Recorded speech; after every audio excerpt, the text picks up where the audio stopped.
Okay, ladies and gentlemen, boys and girls, here is a oldie but a goodie. I tuned this car for Doug Palmer on 5/5 of 2019, and I'm going through my older stash of videos here that I just haven't produced, and his one stuck out, and I also told him I would do this. And I have not followed through with it, so I feel bad. So here we go. This is a 99 Trans Am. It has a iron 6-liter in it with Weisco pistons and stock rods and stock crank. It has compression slightly raised. I can't remember what. And this car has a LS6 intake, 210-pound Bosch injectors. It has twin 38mm eBay tile knockoffs on it.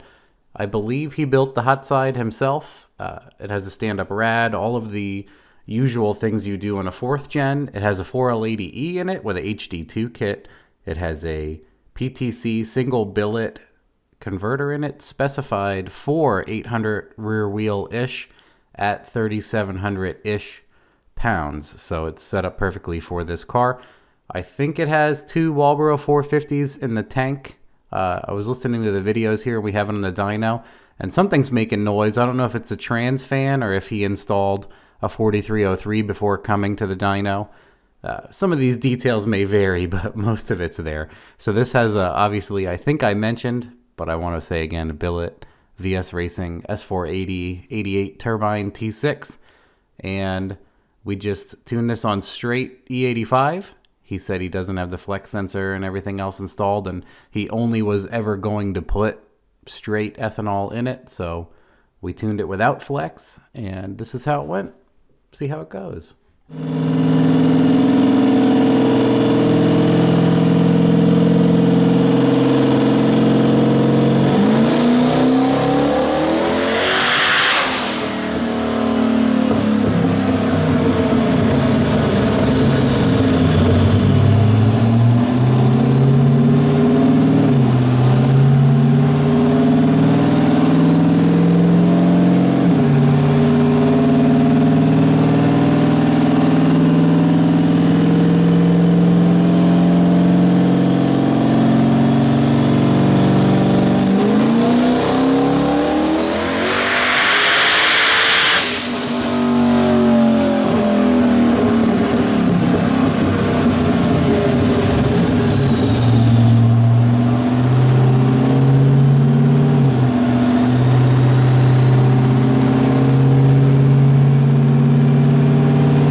Okay, so looking at the logs I have saved here, it seems like we had quite a day, and that's why I included in the video when I roll into it at the one point and it knocks a pipe off, and I don't remember if that was Doug or his friend. They come over and they're like, son of a bitch, like the lower pipe kept coming off, I believe, underneath.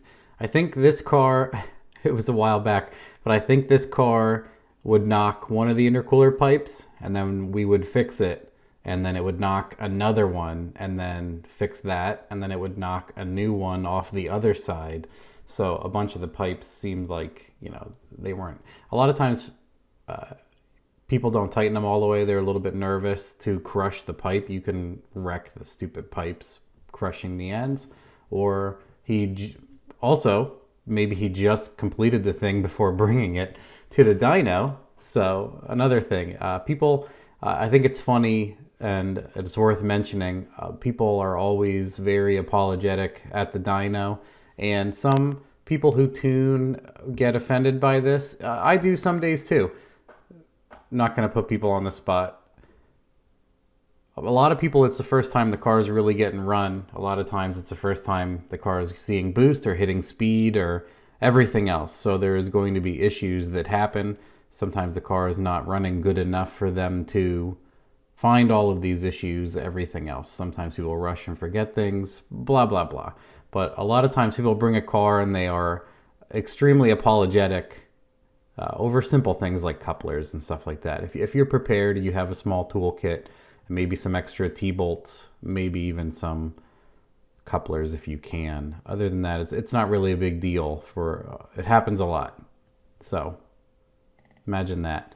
So this one, nothing is here. I guess, what is this? Oh, see, it looks like the dyno was acting up that day, the stack or the PC or something. I cannot remember that, but yeah, we have a not available, we have a 580, and then we have a PC locked up on this one.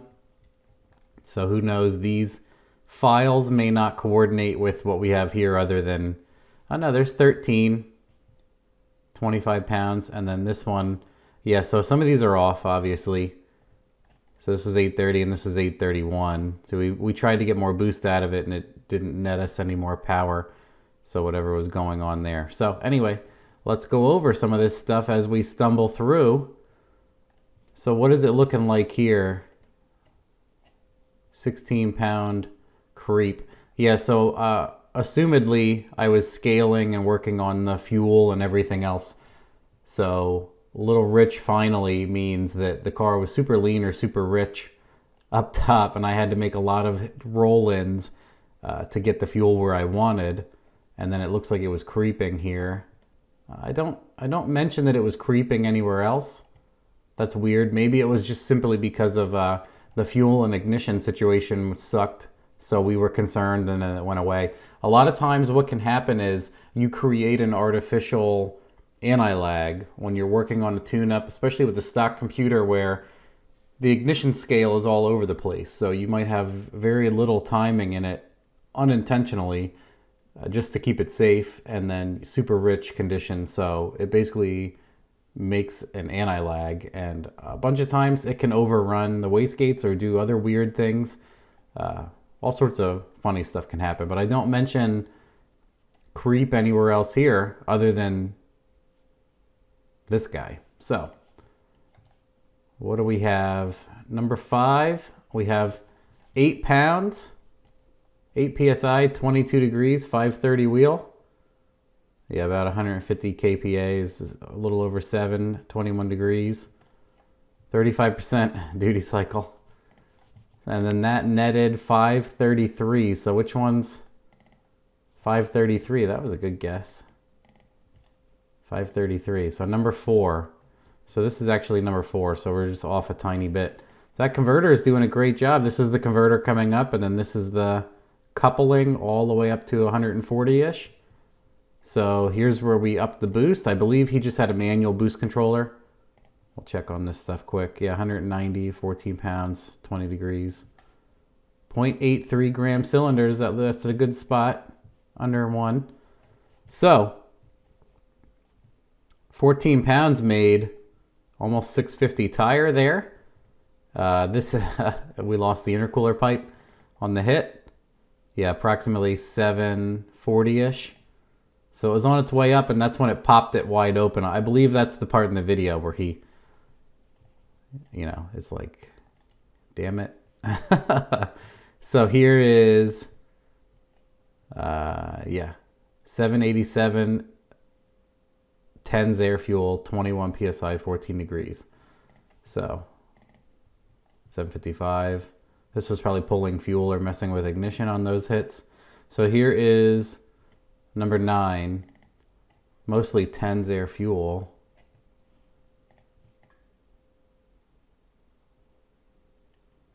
Huh, I never noticed also before, Doug, your voltage drops off a good amount at high RPM. Whew, 11.0. So this was 255 kPa and about 14-ish degrees. And then we pushed on, put a little bit more ignition in it. So this was 21 pounds. Where did we get to? 2115, 801. We can see here. And then coupler came off here also. What a day that must have been. Again, it couldn't have been that bad. These have the correct dates on them, it looks like. So 1 to 4, so 3 hours. Not including whatever we did in between these times. Here's 30 minutes of messing with something. Only 20 minutes to fix the intercooler pipe, and you know how it goes. So we're at 800 wheel, 590. What did I do? A gate hit or something? Coupler again. 829, 831. So that's where we were losing out on diminishing gains here. About 23 pounds, 16 degrees, 11's air fuel, 830 rear wheel. And this was 25 pounds, 16 degrees. So 2 more pounds here. We didn't really net any gain. But this is extremely solid. I mean, I don't know how many times I honestly have to mention it. But a bunch of you guys, once you go for a ride in a genuine 500 rear wheel horsepower automatic turbo car, you can appreciate how fairly bonkers 830 to the rear wheels is. So I would assume that we backed this car right back off to 21 to 23 pounds total. At 20 pounds of boost, this car, 21 here, it's a solid 800 rear wheel combo up top. The converter is doing a good job. Everything else was working good. You're not working anything very hard on temperatures, but 800 rear wheel through an auto, even for a heavier car like a 3,700 pound 4th gen street car, is going to be a rocket ship. So I know he was extremely happy with this car, and he posts videos of it doing burnouts and crazy things. He has some awesome video of it doing a burnout at like a gender reveal or something. I don't want to say something awful, like maybe it was even a funeral for somebody. I can't remember, honestly. It's been a while, but all he does is thrash the thing, and it's been good for him as far as I know. So that's a conservative 800 rear wheel on a pistons, but a stock bottom end Trans Am.